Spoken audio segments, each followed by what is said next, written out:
नमस्कार, न्यूज़ 24 देख रहे हैं आप। मैं हूं आपके साथ डॉक्टर मीना शर्मा। राजस्थान का बजट सत्र शुरू हो रहा है और आज राज्यपाल के अभिभाषण के साथ ही आगाज हुआ।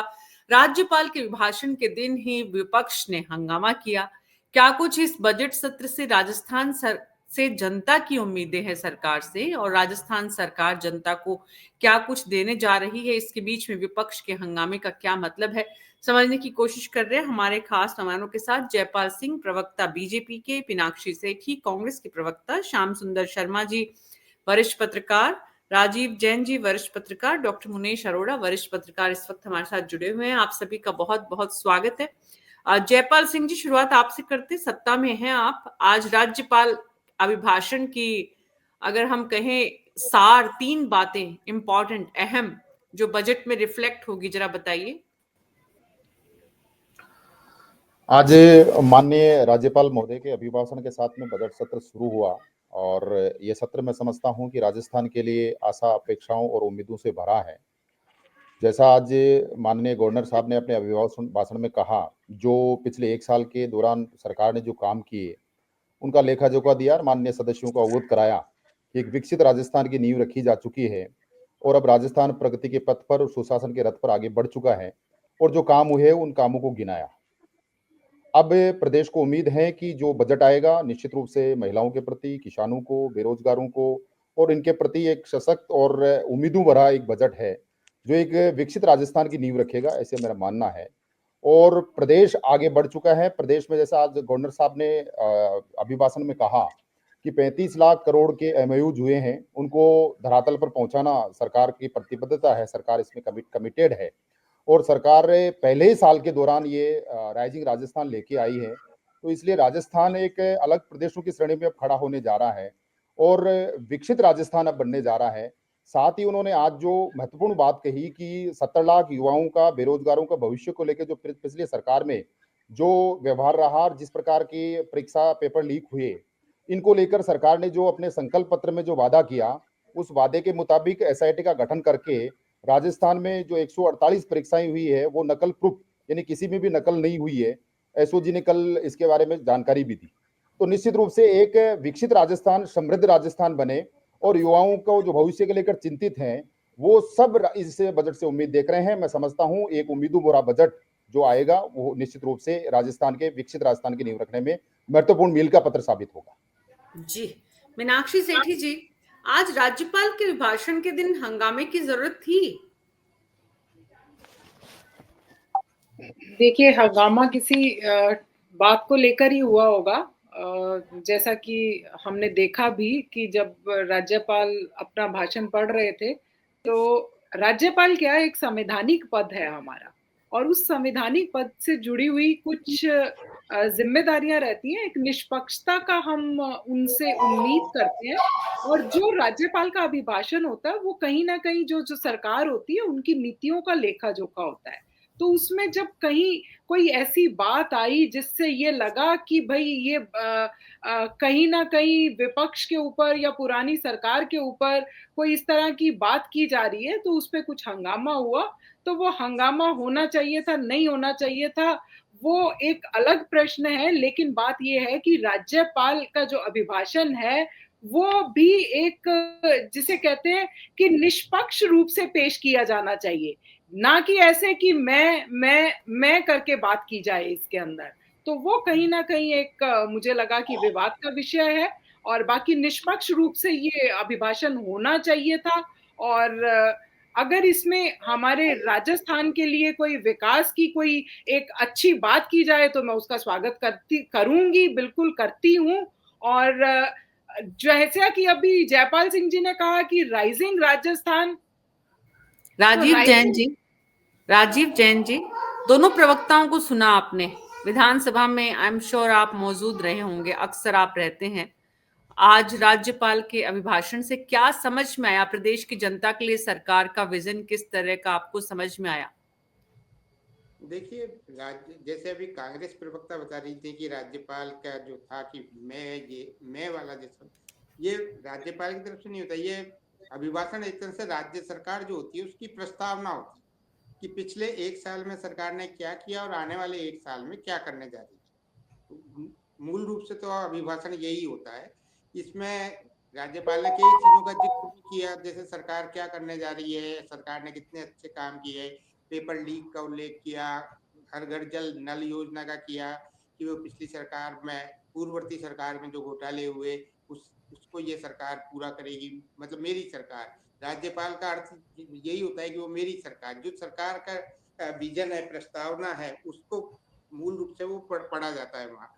एक मौका ऐसा आया जब राज्यपाल ने बाड़मेर के जिले में कहीं वो गए थे अपने दौरे पर, तो वहाँ उन्होंने एक घर देखा गरीब परिवार का, वो प्रधानमंत्री आवास योजना में बना था। उन्होंने वहाँ नल चला के देखा तो उसमें जल आया, तो उन्होंने अपनी प्रसन्नता व्यक्त की कि ये चीज है, ये अभिभाषण का शायद अंश नहीं होगा, लेकिन उन्होंने अपने उस रूप में बताया। इस पर ही जो कांग्रेस के वरिष्ठ विधायक है और जो प्रदेश अध्यक्ष गोविंद सिंह डोटासरा, वो खड़े हुए, उन्होंने उस पर कहा कि आप, ये राज्य सरकार तो अफसरों की, अधिकारियों की बैठक नहीं ले रही, आप ही जाके जिलों में बैठ के लो। और ये जो राज्यपाल ने पिछले दिनों एक जिले में बैठक भी की थी इस संदर्भ में, तो उन्होंने जिक्र किया कि जनजाति के लिए, तो जनजाति का एक बड़ा वो जो हिस्सा है वो राज्यपाल के अधीन आता है, वो उसकी बैठ के लेते हैं। जनजाति जो जिले होते हैं या क्षेत्र होता है, उनमें डेवलपमेंट के जो काम होते हैं वो राज्यपाल के निर्देशन में होते हैं एक तरह से। तो उस पर उन्होंने कहा कि मैं सब जिलों में जाऊंगा और आदिवासी हितों की ये बैठ के भी करूंगा। उन्होंने एक तंज के रूप में कहा। ये हो सकता है ये पहला, शायद संभवतः पहला मौका हो कि राज्यपाल ने किसी को जवाब भी दिया हो। तो इस तरीके से पूरा अभिभाषण चला। तो अभिभाषण मूल रूप से यही था कि वो पिछले एक साल में सरकार ने क्या विकास कार्य किए, क्या अच्छे काम किए, और आने वाले एक साल में अब वो उसका रूपरेखा क्या रहेगी, किस रूप में, मतलब प्राथमिकताएं क्या रहेंगी सरकार की योजनाओं की, तो उसका लेखा जोखा होता है। अब ये पूरा अभिभाषण हो गया, अब इसके बाद इस पर बहस होगी, पक्ष विपक्ष के सदस्य अपनी अपनी बहस करेंगे। जो एक परंपरा है उसमें निश्चित तौर पे जब विपक्षी सदस्य सरकार की खामियां गिनाएंगे और जो सत्ता पक्ष के सदस्य हैं वो अपनी उपलब्धियों का बखान करेंगे। तो ये इस तरीके का अभिभाषण होता है। इसमें आमतौर पर, जैसे आज भी पूरे विपक्ष ने इसको शांतिपूर्ण ढंग से ही सुना, एक दो मौकों पर छींटाकशी जो हमेशा होती है वो उस तरीके की हुई, लेकिन कहीं ज्यादा व्यवधान नहीं डाला।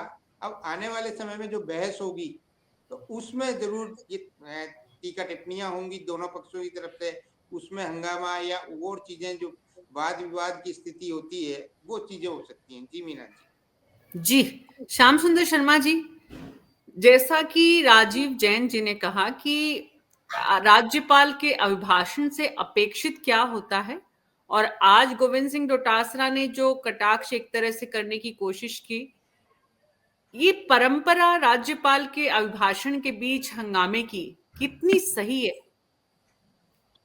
देखिए, का छींटाकशी तो होती रहती है। राज्यपाल का अभिभाषण तो सरकार का आईना होता है कि उन्होंने क्या किया, क्या कुछ करना चाहते हैं। राज्यपाल अपनी तरफ से, क्योंकि ये राज्यपाल राजनीतिक हैं, ये विधानसभा के अध्यक्ष भी रहे हैं और लंबे समय तक इन्होंने महाराष्ट्र में राजनीति की है, तो ये जानते हैं कि राजनीतिक व्यक्ति का जवाब राजनीतिक तरीके से किस प्रकार दिया जा सकता है। ये भले ही चलिए, देखिए कि अब ये पहला है, हमारे राज्यपाल अधिकांश आए ठीक ठाक, पहले अधिकारी वगैरह भी आए जिस तरह से जस्टिस भी रहे, लेकिन ये राज्यपाल ऐसे आए हैं जो कि संघ से जुड़े हुए हैं और निश्चित रूप से समर्थित भी हैं जिस प्रकार से इनको बनाया गया है। तो उनको देखिए, राष्ट्रपति ने आदिवासियों का जो कामकाज का विश्लेषण का और बहुत सारी चीजों का अधिकृत राज्यपाल को किया था। ये जब कांग्रेस की राज्यपाल हुआ करती थी मार्गरेट अल्वा, उस वक्त में ये जिम्मेदारी राज्यपाल को दी थी, वो जिम्मेदारी अभी भी चली आ रही है। तो उन्होंने निश्चित रूप से, जब गोविंद सिंह डोटासरा ने कहा कि आदिवासियों को पानी नहीं मिल रहा, तो उनका आदिवासी का विभाग तो मेरे जिम्मे आता है, मैं देखूंगा इसको। तो उन्होंने बड़ा तरीके से जवाब दिया कि हाँ, आदिवासी की बात उठा रहे हो तो मैं उसके लिए अधिकृत हूँ, मैं उसके लिए काम करूंगा। तो उन्होंने उनको बैठा दिया, जिस तरह से जवाब देके बैठाया। उन्होंने ऐसा नहीं कहा कि तुम गलत बोल रहे हो, उन्होंने स्वीकार किया कि मैं आदिवासी क्षेत्रों को मैं देखता हूँ, मैं इस पे देखूंगा, काम करूंगा। तो बैठ गए जिस प्रकार से बैठना चाहिए। देखिए, हमारे इस सदन में किस प्रकार से राज्यपाल के अभिभाषण के कागज फाड़े गए थे और क्या क्या हुआ, धोती तक फटी, बहुत सारी चीजें हुए थे, बलिराम भगत हुआ करते थे उस वक्त, बहुत सारी घटनाएं इस सदन में भाजपा की तरफ से हुई है। ऐसा नहीं कि भाजपा अब बहुत कुछ ठीक ठाक है। और पहले देखिए, निश्चित तौर पर प्रतिपक्ष कुछ चीजें करता है, और करने के लिए अगर राज्यपाल अगर सक्षम है, ठीक ठाक है, तो वो जवाब भी दे देता है। इसलिए इस बार राज्यपाल ने चुप्पी नहीं साधी, उन्होंने जवाब देने का प्रयास किया और बिठाने का प्रयास किया। देखिएगा, सरकार ने कहा कि हमने जैसे ही हमारी सरकार का गठन, मेरी सरकार मतलब राज्यपाल के नाम से सरकार चलती है। राजस्थान में प्रमुख कौन होता है? राज्यपाल होता है। इसलिए वो मेरी सरकार का मतलब है कि उस सरकार का विजन दे रहे हैं। कैबिनेट पास करके जो देता है दस्तावेज, उसी को पढ़ा जाता है। लेकिन राज्यपाल ने कुछ चीजें अपनी तरफ से कह सकते हैं, क्योंकि फ्लोर उस वक्त राज्यपाल के पास होता है। विधानसभा अध्यक्ष बैठे होते हैं, लेकिन राज्यपाल जब होते हैं तो विधानसभा अध्यक्ष उसमें हस्तक्षेप नहीं करते, राज्यपाल हस्तक्षेप करता है, सीधे तौर पर बोलता है वो सब चीजें। तो आज वो 1 घंटा 46 मिनट करीब पढ़ा उन्होंने भाषण को, पूरी तरीके से पढ़ा, और उन्होंने देखा, ये बात कहने का प्रयास किया कि एसओजी ने मामले बहुत 100 एफआईआर दर्ज किए, 260 लोगों को गिरफ्तार भी किया है, और उन्होंने ये भी बताया 59,236 नियुक्तियां दे दी गई है, 1,72,000 प्रक्रियाधीन है। तो मेरी सरकार जो वादा कर रही है उसको सामने दिखा भी रही है। जल जीवन मिशन के मामले में उन्होंने कहा कि इसमें देरी हुई, घोटाले हुए, अब उसकी जांच की जा रही है, आगे क्या कुछ होगा। जल जीवन मिशन के तहत जिस प्रकार से बातें कही, उन्होंने बहुत चीजें बताने का प्रयास किया कि पहली वाली सरकार क्या कुछ कर रही थी, अब ये सरकार क्या करने वाली है। तो निश्चित तौर पर मेडिकल कॉलेज जो सरकारी तौर पे खुले हैं 5 जिलों में, 3 में निजी तौर पे खुले हैं, उनका भी जिक्र किया। उन्होंने ये भी कहा कि मेडिकल की सीटें 850 बढ़ गई हैं, तो इसलिए डॉक्टर्स की कमी को भी पूर्ति करने का प्रयास किया जाएगा। और देखिए, आयुष्मान मुख्यमंत्री बीमा योजना जो शुरू की गई है, उसमें उन्होंने कहा 1,34,000 लोगों का इलाज हुआ है। और निश्चित तौर पर जिस प्रकार से नई बसें दी हैं, बहुत सारी चीजें जो चीजें कहने की वाली थी वो कह के उन्होंने प्रयास किया। और उनका कि हम पेपर लीक के बारे में हमने बहुत कंट्रोल किया और कोई पेपर लीक नहीं हुआ। तो कुछ छींटाकशी भी होती रही, कुछ तरह की बातें भी होती रही, और जिस प्रकार से आज पहला दिन था और जिस प्रकार से होना चाहिए वो हुआ। लेकिन ये कहा जा सकता है कि आने वाले समय में कांग्रेस के तेवर किस प्रकार के होंगे। देखिए, आज निलंबन रद्द के भाकर का निलंबन रद्द कर दिया गया, जिससे क्योंकि 5 फरवरी तक था उनका, जब 5 फरवरी तक जा नहीं सकते, लेकिन क्योंकि सामंजस्य बैठाना है, और पहली बार विधानसभा के अध्यक्ष ने कहा है कि वास्तु दोष था इस विधानसभा के अंदर, मैंने उसको दूर करने का प्रयास किया है। कि 200 विधायक रहे, कि देखिए कि जिस तरह से कहते हैं 200 विधायक रहते नहीं इस विधानसभा में, तो उन्होंने आज वो जिक्र कर दिया कि वास्तु दोष दूर कराने का प्रयास किया है। हरे की जगह पिंक कलर कर दिया गया है, और कुछ चीजें कराई होगी उन्होंने निश्चित रूप से, जिस प्रकार से सलाह जैसे वसुंधरा जी करती थी।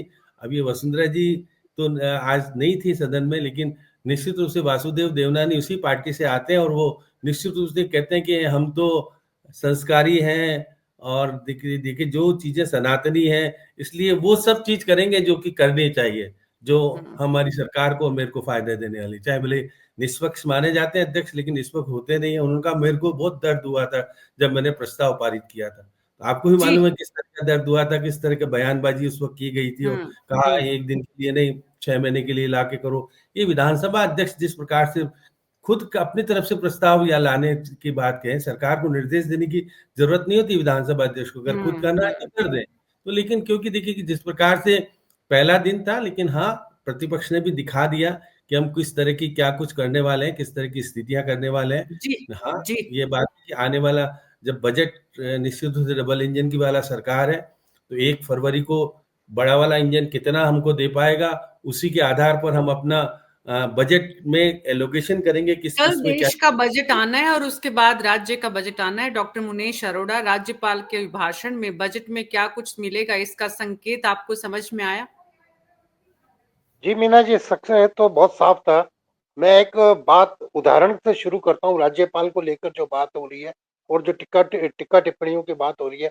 अभी एट होम था उदयपुर में, राज्यपाल द्वारा राज्य स्तरीय जो गणतंत्र दिवस मनाया गया था वो उदयपुर में था, और राज्यपाल की तरफ से एट होम दिया गया था।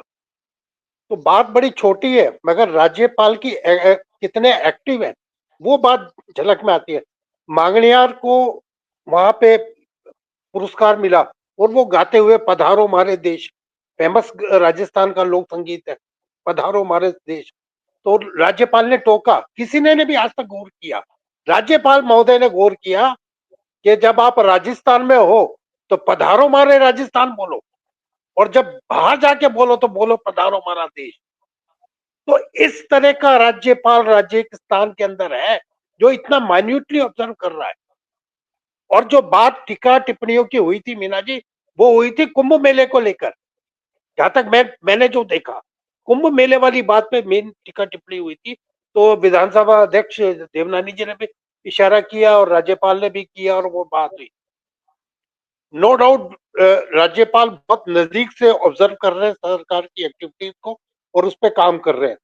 जहां तक श्याम सुंदर जी भाई साहब ने पूरी डिटेल तो वैसे बता दी है कि राज्यपाल ने किस किस इश्यू पे बोला। उन्होंने महिलाओं को लेकर के भी बात की, 450 रुपए के गैस सिलेंडर को लेकर के बात की, अटल योजना को लेकर के बात की, सड़कों को लेकर के जो 1000 ग्रामीण क्षेत्रों में चल रही है। उन्होंने फ्री निःशुल्क यात्रा जो मिल रही है तीर्थ, जो बुजुर्गों को, वरिष्ठ नागरिकों को तीर्थ यात्रा पे भेज रहे हैं, उसके बाद की उन्होंने एक पेड़ एक माँ के नाम, उससे पर्यावरण को लेकर के बात की। उन्होंने भूजल संरक्षण को लेकर के बात की, पर्यटन को लेकर के बात की, रामदेवरा को लेकर के बात की। उन्होंने हर क्षेत्र को जो राज्य सरकार छूना चाहती है उसको लेकर के उन्होंने परिदृश्य को बहुत कुछ क्लियर किया। मीना जी, सबसे बड़ी बात है कि आज जो आर्थिक सर्वेक्षण आया जिसमें जीडीपी की रेट 6.3 से 6.8 तक नेक्स्ट ईयर रहने की उम्मीद है, मेन चीज वो है बजट में क्या राजस्थान सरकार उस ग्रोथ रेट को, जीडीपी को कवर कर सकती है। क्योंकि जो राइजिंग राजस्थान की बात हुई है, जो जिसमें आपने डिस्कशन किया था राजस्थान को लेकर के, उसका क्या परिदृश्य रहता है, भर्तियों को लेकर के क्या परिदृश्य रहता है, महिलाओं को लेकर जो हालात है उसको लेकर क्या रहता है, 9 जिले जो तोड़े गए हैं उनको लेकर के अब क्या पोजीशन बनने वाली है। इलेक्शंस आने वाले हैं नगर पालिकाओं के और पंचायती राज के, वन नेशन वन, वो वाली बात है। यूसीसी उत्तराखंड ने लागू कर दिया है। भारतीय जनता पार्टी के एजेंडे में सबसे बड़ी बात है यूसीसी, समान नागरिक आचार संहिता। उसको ना रहकर राजस्थान क्या सत्र में कुछ करता है या कुछ उसकी सोच दिखती है, या जो और अन्य कानून है उसको लेकर के क्या होगा, वो सब चीजें इस बार देखने को मिलेंगी। उसके अंदर क्या कदम राज्य सरकार का बढ़ने वाला है वो देखने को मिलेगा। दूसरी बात मीना जी, भजनलाल सरकार 1 साल पूरा कर चुकी है।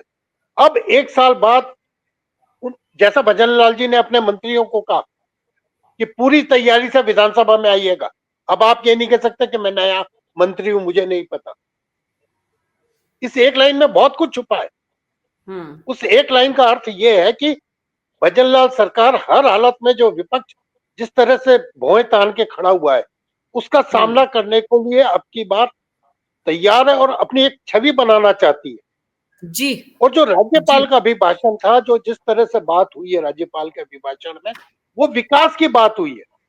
अभी एक चीज मीना जी और मैं आपको ऐड करना चाहूंगा, पचमढ़ा में जो एचपीएसएल का एनर्जी वो बन रहा है प्रोजेक्ट पेट्रोलियम वाला, उससे भी राजस्थान के ग्रोथ में फायदा मिलेगा क्योंकि वहां से भी अब रेवेन्यू जनरेट होने की पोजीशन बनने लगेगी क्योंकि उसको भी मार्च तक पूरा होना है। उसके बाद इकोनॉमिक, क्योंकि राजस्थान का हिस्सा 27% है वहां पे।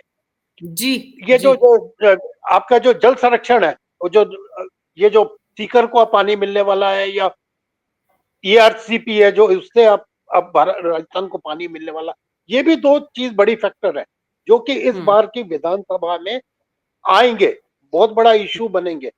उसके अलावा महिलाओं की बात तो होगी, पुलिस थानों में जो स्थितियां हैं और जो इस तरह क्राइम की रेट है उसको लेकर भी विधानसभा में बात होगी क्योंकि क्राइम की रेट में भी राजस्थान बहुत पीछे नहीं, बहुत आगे चल रहा है। तो क्राइम को कंट्रोल करना, राजस्थान में पुलिस व्यवस्था को कंट्रोल करना, वो भी एक बहुत बड़ा इश्यू रहने वाला है। उसके अलावा मीना जी,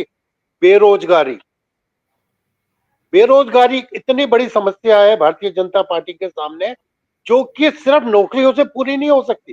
सरकारी नौकरियों से इस चीज को पूरा नहीं किया जा सकता।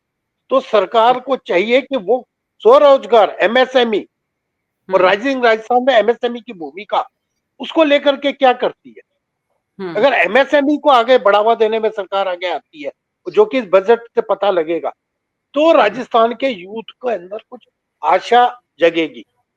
जी। इसके अलावा मीना जी, परिवहन के क्षेत्र में आपके जो आरएसआरटीसी है उसकी हालत बहुत खराब है। उसका जो बसें हैं वो गांव में जिस तरह से जाती थी, जो ग्रामीण इलाकों का वर्क करती थी, वो बहुत बुरी तरह से पीटा हुआ है। हालांकि बार बार घोषणाएं हुई हैं कि नई बसें ले रहे हैं, 500 बसें ले रहे हैं, 800 इलेक्ट्रिक बसें आ रही हैं, ये हो रहा है वो हो रहा है। क्या वो इस बजट में कुछ दिखेगा उसको लेकर के? अगर परिवहन व्यवस्था में सुधार नहीं हुआ तो सबसे बुरी हालत परिवहन व्यवस्था की होने वाली।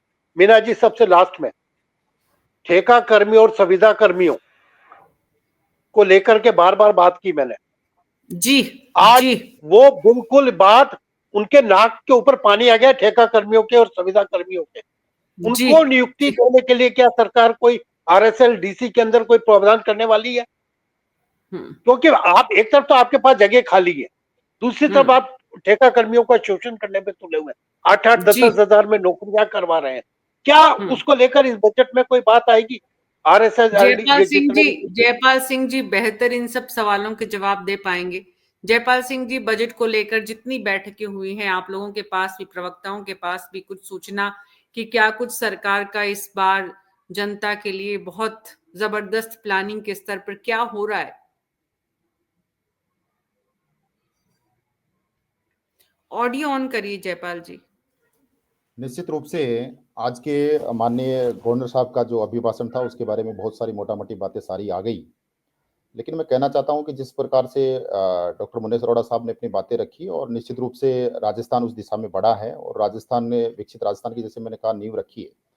तो जो गवर्नर साहब ने आज कहा कि जो बाड़मेर गाँव की चर्चा कर रहे थे राजीव जैन साहब, तामलोर गाँव है वो, और वहाँ पर प्रधानमंत्री आवास योजना में जो नल लगा हुआ उसमें उन्होंने कहा कि 800 किलोमीटर से पानी आ रहा है।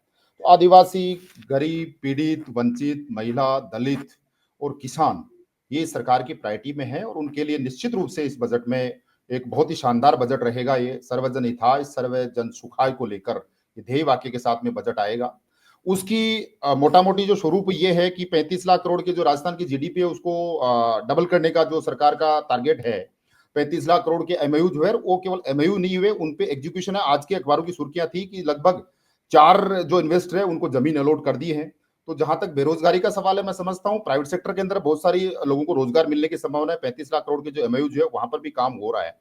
और इससे भी आगे बढ़े तो राम जल सेतु परियोजना नवनेरा बांध कोटा में बन गया है और इसको लेकर डीपीआर बन गई है लगभग और इस पे काम शुरू हो रहा है। तो मैं समझता हूँ 21 जिलों को 3 करोड़ लोगों को, 21 जिलों के 3 करोड़ लोगों को पानी पीने का पानी और सिंचाई का पानी भी मिले और खासकर शेखावाटी रीजन में यमुना जो जल समझौता हरियाणा सरकार के साथ में इनका एग्जीक्यूशन होगा। सरकार पूरी तरह से प्रतिबद्ध है, प्रदेश आगे बढ़े, प्रदेश में खुशहाली हो, इसको लेकर पिछले 1 साल में जो सरकार जिन संकल्पों को लेकर जनता के बीच में गई असेंबली इलेक्शन में, उसके 50% वादे, 50-55% वादे हैं, वो सरकार 1 साल में पूरे किए। तो सरकार का विजन है वो क्रिस्टल क्लियर है। इसलिए मैं कहना चाहता हूं कि प्रत्यक्षम किम प्रमाणम, सब चीजें क्रिस्टल क्लियर है, सब सामने है, किसी उदाहरण देने की जरूरत नहीं है। सारी चीजें आज माननीय गवर्नर महोदय ने सामान्य सदस्यों को अवगत कराया, सदन को अवगत कराया, प्रदेश के 8 करोड़ लोगों को अवगत कराया कि सरकार का जो विजन है वो गरीब, मजदूर, दलित, पीड़ित, शोषित, आदिवासी, मजदूर, किसान को लेकर है और उनके लिए इस बजट में मैं समझता हूं एक सर्वजन हिताय सर्वजन सुखाय वाले ध्येय वाक्य को लेकर एक बहुत शानदार बजट आने वाला है और राजस्थान जैसी उम्मीद कर रहा है उसके मुताबिक बजट है। जी, मीनाक्षी सेठी जी, विपक्ष ज्यादा जानता है कि सरकार जब सत्ता में आप थे, कांग्रेस पार्टी थी, 5 साल आपने राज किया, बहुत सारी योजनाएं आपने चलाई, आखिरी समय में भी बहुत सारी योजनाओं का आप लोगों ने ऐलान किया और उसके बाद नई सरकार आई, उसने कुछ योजनाएं बंद की, कुछ अभी भी जारी है। इस वक्त बजट में विपक्ष क्या अपेक्षा करता है राजस्थान की जनता के लिए? विपक्ष की अपेक्षा यही है कि रोजगारों को जो बेरोजगार हैं उनको रोजगार मिले और जो मिडिल क्लास है उनकी इनकम को बढ़ाने का कुछ नई योजना सरकार लेके आए, क्योंकि अभी जो सबसे ज्यादा संकट में है वो मिडिल क्लास है। उसके ऊपर टैक्सेस का भार बढ़ता जा रहा है और जो उसकी इनकम है वो इन्फ्लेशन से कम बढ़ रही है, मतलब उसकी जो वो इनकम तो है उसमें सेंटर का सब्जेक्ट है, स्टेट बजट की बात कर रहे हैं अपन मीनाक्षी जी। नहीं, सेंटर का सब्जेक्ट नहीं है ये स्टेट का भी सब्जेक्ट उतना ही है। राज्य सरकार भी तो रोजगार के अवसर पैदा करेगी, जो मनरेगा में रोजगार के अवसर पैदा होंगे या जो लोकल स्तर पर रोजगार के अवसर पैदा होंगे, जैसा अभी इन्होंने कहा कि 47,000 लोगों को रोजगार दे दिया है बीजेपी ने, तो वादा 1 लाख का था, 47,000 को ही दिया है। उनमें से भी वो बहुत से ऐसे हैं जो 4th क्लास हैं। और 47,000 प्लस 13,500 मीनाक्षी जी, मीनाक्षी 47,000 प्लस 13,500, 5 साल में 4 लाख लोगों को रोजगार। ये राज्यपाल चलिए 60,000 मान लिया, वादा 1 लाख का था, तो भी 1 लाख से तो 5 कम साल ही में है। 4 लाख।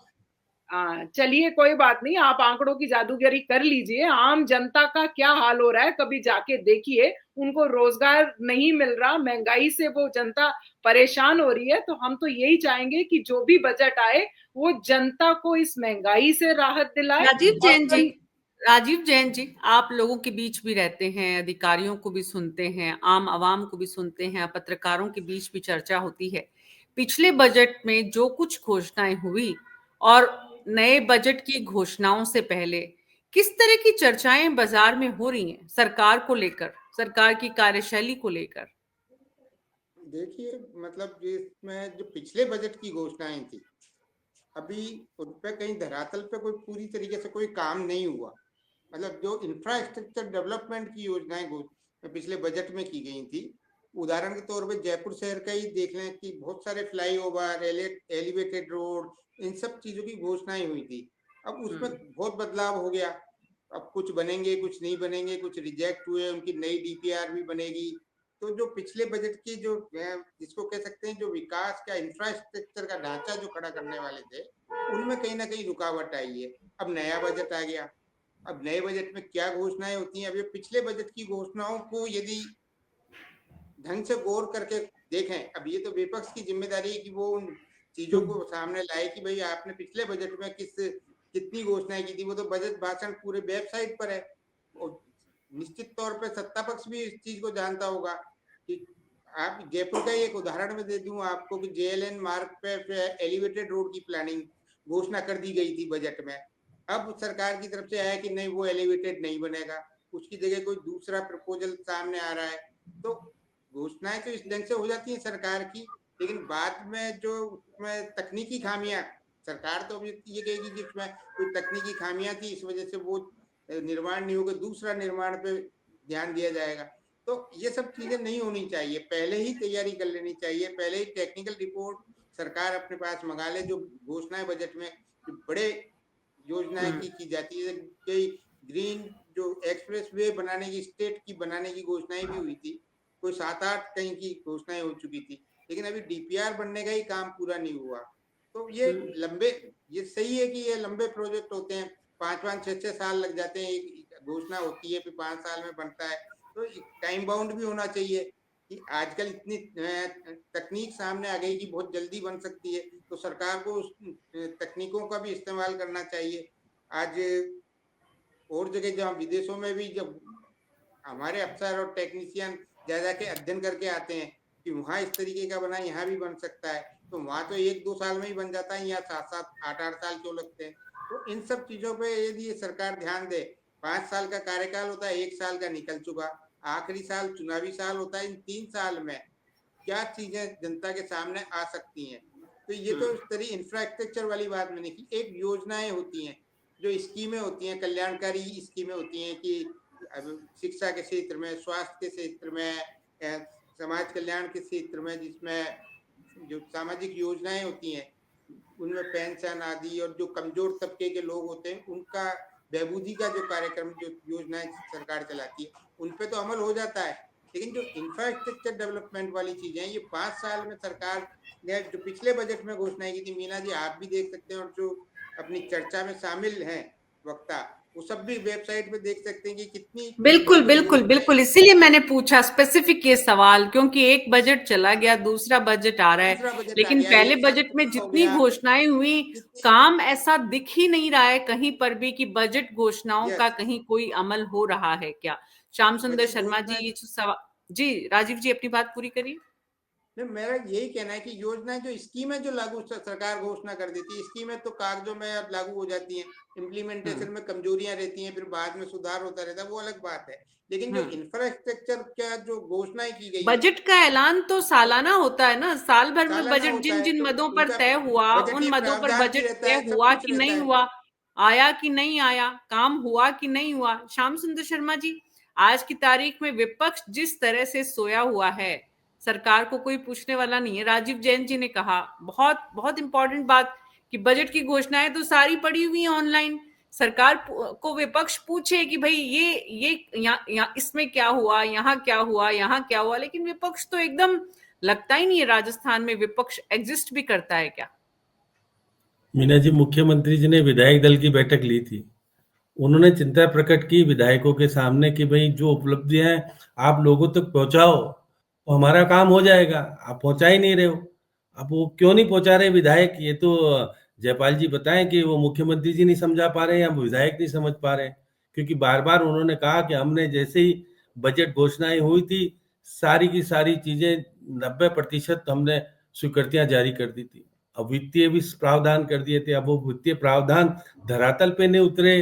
ये तो विपक्ष का काम है कि विपक्ष अब तक, क्योंकि विपक्ष की संख्या ठीक है, विपक्ष कमजोर नहीं है, लेकिन विपक्ष बटा हुआ है। जैसे पहले बटा हुआ होता था, अभी भी बटा हुआ है। तो विपक्ष एकता के साथ काम करे और सरकार की कमियों को उजागर करके सामने लाके रखे तो बहुत ठीक रहता है। लेकिन यहाँ तो कालीचरण सराफ ध्यान आकर्षण प्रस्ताव रखता है, तो फिर इसका मतलब है कि सरकार के कुछ वरिष्ठ लोग सरकार के कामकाज से कितने संतुष्ट हैं, ये तो सामने दिखता है। आपने देखा कि आपके प्रदेश अध्यक्ष मदन राठौड़ की बात को लेके ओएसडी से जिस प्रकार से झगड़ा कार्यकर्ता करता है और किस प्रकार से कहता है कि हमारे प्रदेश अध्यक्ष की कितनी चल रही है और किस तरह की स्थितियां, इसलिए निश्चित तौर पर कह सकते हैं। और आज करोड़ीलाल मीणा ने जो कुछ कहा, बहुत प्रश्न चिन्ह तो खड़ा कर ही देता है जयपाल जी। अभी तक समझ में नहीं आ रहा करोड़ीलाल मीणा जी के। आज उन्होंने बहुत सारी बातें कही कि मैं तो जब सड़कों पे घूमता था तो मेरी पार्टी मेरा साथ नहीं देती थी, मैं तो सड़कों पे बात करता था, पार्टी ऑफिस में जाकर के मेरे को बैठ के नहीं करने देते थे, मेरे प्रेस कॉन्फ्रेंस नहीं करने देते थे। अब मेरी सरकार आ गई तो मेरे को कुछ सुनता नहीं है, और सुनता नहीं है तो फिर मैं क्या करूं? मैं हाँ में हाँ नहीं मिला सकता, और हाँ में हाँ मिलाने वाला रिश्ता पक्का होता है, लंबे समय तक चलता है। वो कह रहे हैं कि मेरा तो ऐसा है नहीं नेचर, इसलिए वो क्या कहते हैं मुझे नहीं समझता। वो कैबिनेट मंत्री होने के बाद सरकार की जो स्थितियां करते हैं वो समझ में नहीं आ रहा, उनको समझ में नहीं आ रहा है, या मुख्यमंत्री जी समझा नहीं पा रहे हैं, या संगठन उनको समझा पाने में कामयाब नहीं हो रहा। मैं बार बार कहता हूं कि प्रतिपक्ष को सारी चीजें परोस के देने का काम तो करोड़ीलाल मीणा कर ही रहे हैं, जिस प्रकार से सचिन पायलट किया करते थे पहले। बिल्कुल पहले सचिन बिल्कुल पायलट किया करते थे, ये बात जरूरी है कि जी सचिन पायलट भी यही करते थे जो आज करोड़ीलाल मीणा कर रहे हैं। जी अब देखिए, निश्चित तौर पर जिस प्रकार की स्थितियां हैं, आरपीएससी की स्थिति को सुधारने के लिए क्या कुछ बिल ला सकते हैं। देखिए, अभी मैं देख रहा था कि धर्म परिवर्तन वाला बिल आएगा, क्योंकि आज उन्होंने कुछ चीजें रखी भी है। तो बीजेपी अपना एजेंडा निश्चित तौर पर रखेगी, जिस प्रकार से रखना चाहिए रखने का काम, क्योंकि आजकल केंद्र की योजनाओं में 50% ही मिलता है। पहले 90 मिलता था, 10% ही राज्य सरकार को देता था, तो वो कहते थे चलने दो, केंद्र का पैसा आ रहा लगाने दो। छात्रवृत्ति नहीं मिल रही है या पेंशन नहीं मिल पा रही जिस वर्ग को, ये सबसे ज्यादा कहते थे हम देने का काम करते हैं। अगर ये दोनों नहीं मिल पा रही है तो जयपाल जी बहुत बड़ी चिंता का विषय है। निश्चित तौर पर आपने आज राज्यपाल से तो बहुत अच्छी प्रशंसा कराने का प्रयास किया, सरकार की जो कराना चाहिए सब सरकारें करती, कोई ऐसा नहीं कि कांग्रेस नहीं करती थी, कांग्रेस भी यही करती थी जो बीजेपी कर रही है। और देखिए, अधिकारी वर्ग तो वही है, बजट कौन बना रहा है? बजट तो देखिएगा, जो अशोक गहलोत का बजट बनाता था वही बजट अब बना रहे हैं अखिल जी तो जी ऐसी स्थिति में केवल मुख्यमंत्री का पद बदला है, बाकी तो सब कुछ वो का वही है, कोई बहुत ज्यादा परिवर्तन नहीं हुआ है। तो निश्चित जी रूप से केंद्र से हमको कितना पैसा मिले। और देखिए, राज्यपाल ने आज जो जालोर वाल में जो बाड़मेर में एक नल चला करके पानी देने की बात कही तो प्रधानमंत्री वाला पानी था, नर्मदा वाला। इसलिए वो देखिए बहुत तरीके से राज्यपाल अपनी बात को प्रधानमंत्री को प्रशंसा कर गए कि प्रधानमंत्री का 800 किलोमीटर वाला पानी मैंने बाड़मेर में चलता हुआ देखा, और किसके देखा? गरीब के घर देखा। तो ये देखिएगा, राज्यपाल बड़े चतुर चौकन्ने हैं, ऐसा नहीं जी, कि इसमें कोई दो राय नहीं है, इसमें कोई दो राय नहीं है। ग्राउंड की राजनीति करने वाले जन नेता थे राज्यपाल बनने से पहले वो। आज की तारीख में जैसा मीनाक्षी जी ने कहा, मैं कह रहा था कि वो देखिएगा, निश्चित तौर पर जिस तरह की बातें करते हैं, राज्यपाल को केंद्र की योजनाओं के विश्लेषण करने का, समीक्षा करने का अधिकार है। ये जमाना देखिए, मैं कह सकता हूं कि कलराज मिश्र नहीं करते थे अशोक गहलोत के शासन में जाकर के अधिकारियों से, क्योंकि वो संतुष्ट अशोक गहलोत वैसे तरह से रखते थे। ये तो संतुष्ट वैसे वाले तो है नहीं कि भाई बहुत कुछ करने दो, एजुकेशन में जो इस तरह से वीसी लगाए थे कलराज मिश्र, ये तो लगाएंगे नहीं। तो इसलिए ये निश्चित रूप से गरीब के लिए अगर काम करने के लिए आए हैं और जाकर के अधिकारियों को दिशा निर्देश देने का काम करते, तो ये अच्छी बात है, बुरी बात नहीं। अंशुमन सिंह जी भी जाके करते थे। तो ऐसी बात है कि राज्यपाल को अधिकार है और निर्देश देने का भी अधिकार है।